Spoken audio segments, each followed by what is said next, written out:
Turn it up.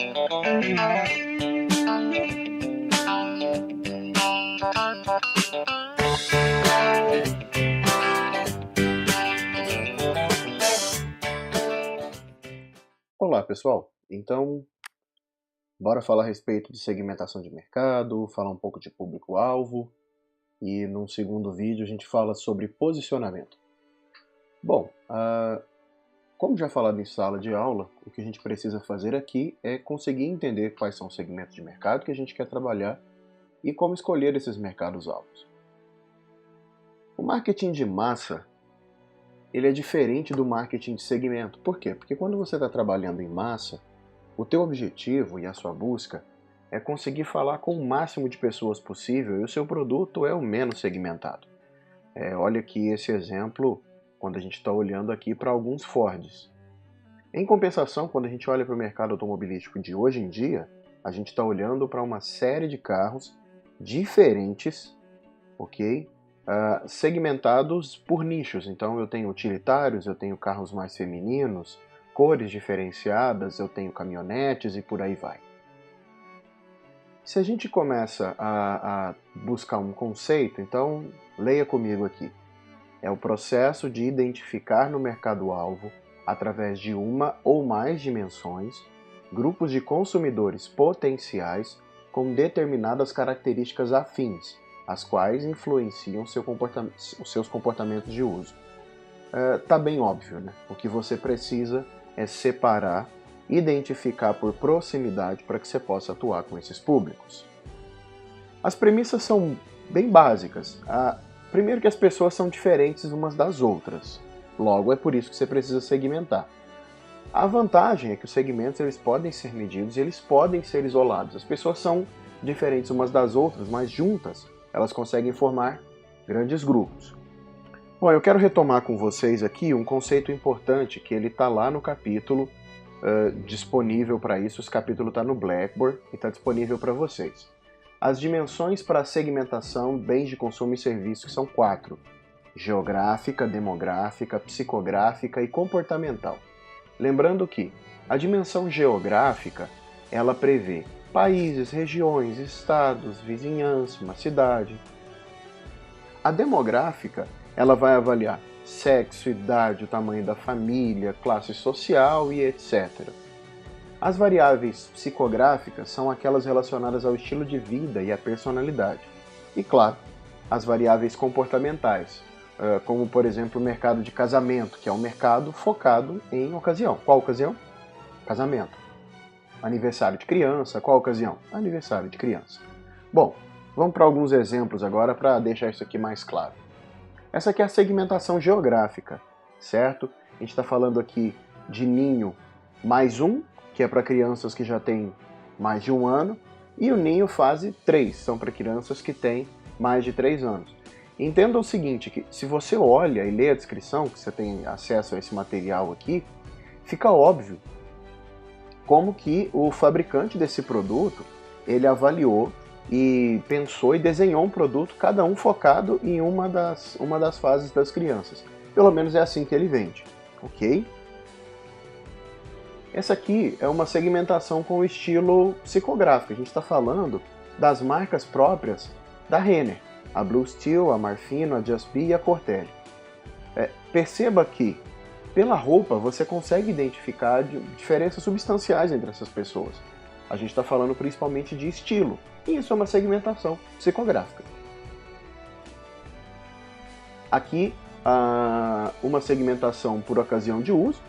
A gente está falando do leite moça, e aí tem um moça chocolate cremoso, cujo foco é fazer a cobertura, o moça brigadeiro, cujo foco é fazer docinho, tá? E, bom, isso aqui a gente discute sempre em sala, né? Então você olha aqui, um Nivea Man. Poxa, eu já fiz uma segmentação aqui demográfica, eu separei por sexo. O Dânio já é um produto que eu estou separando por ocasião. Inclusive ele está falando, mata a sua fome.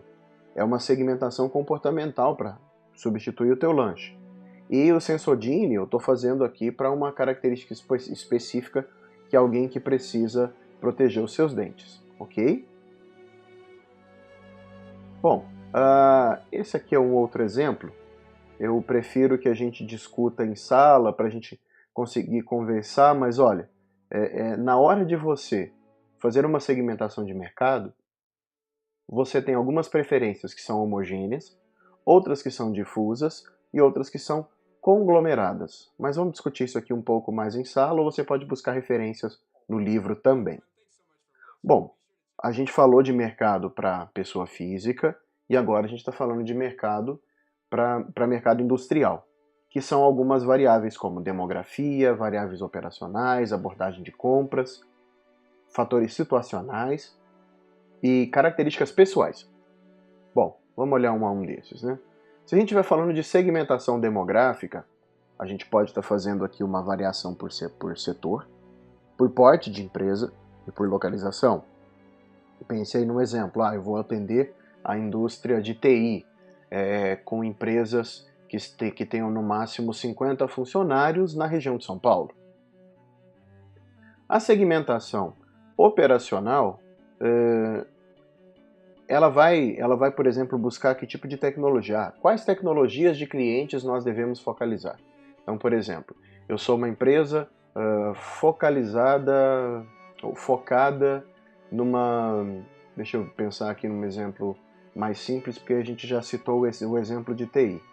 Nós somos uma empresa que está focada na área da extração de minérios, sejam eles quais forem. Então a gente está focando os meus clientes, eles trabalham com extração, seja ela de ouro, prata, que tipo de perfuratriz as pessoas precisam. O status de usuários, então eu tenho produtos para heavy users, medium users, light users e não usuários. Por quê? Porque o nível de habilidade que a pessoa tem com o meu produto determina que tipo de cliente ele é. E eu tenho clientes que necessitam de muitos ou poucos serviços, então eu posso determinar em atuar num nicho muito específico, ou ainda também atuar em clientes que eu posso abordar com todas as soluções.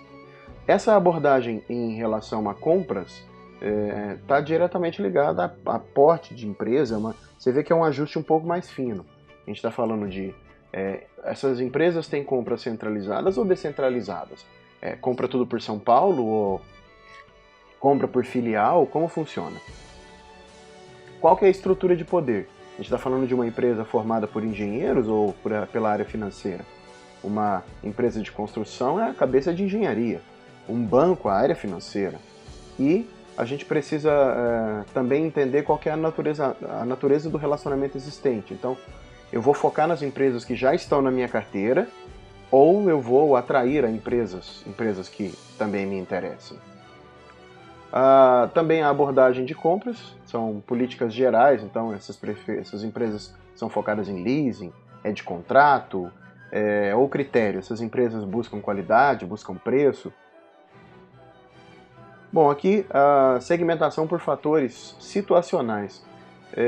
Urgência, nós vamos atender empresas que necessitam de entregas ou serviços. Tá aí um exemplo da FedEx. Devemos focar em empresas pela aplicação, em determinadas aplicações do produto, em vez de todas as aplicações. Então, por exemplo, tem empresas de ar-condicionado que atendem todo tipo de ar-condicionado. Algumas só residenciais, outras só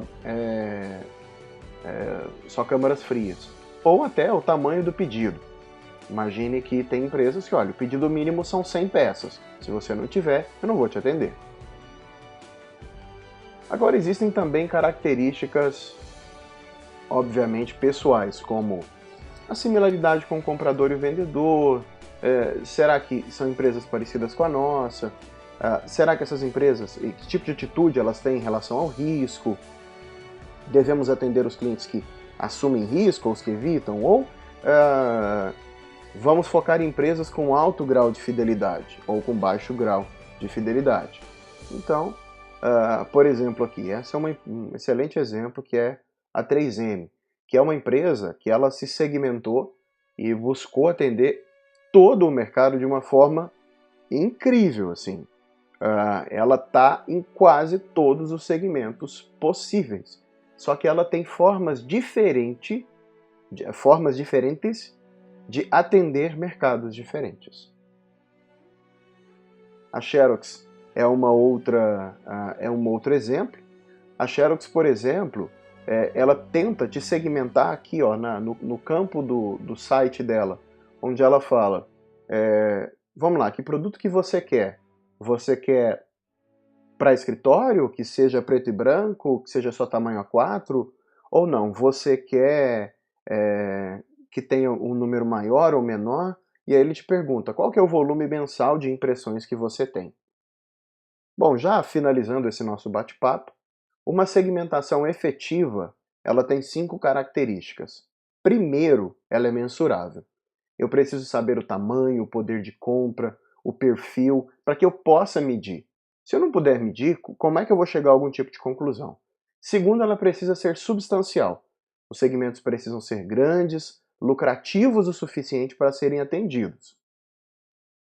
Ela precisa ser acessível. Os segmentos eles precisam ser efetivamente identificados ou atendidos. Ela precisa ser diferenciável. Os segmentos devem responder de forma diferenciada aos estímulos e ações do marketing mix. Do contrário, como é que você vai acessar essas pessoas com marketing? E precisa ser acionável, é claro. As ações devem ser capazes de atrair e atender aos segmentos. Tá aqui um resuminho. O que a gente fez? A gente identificou segmentos de mercado e escolhas do mercado-alvo. É isso aí, galera. Até a próxima.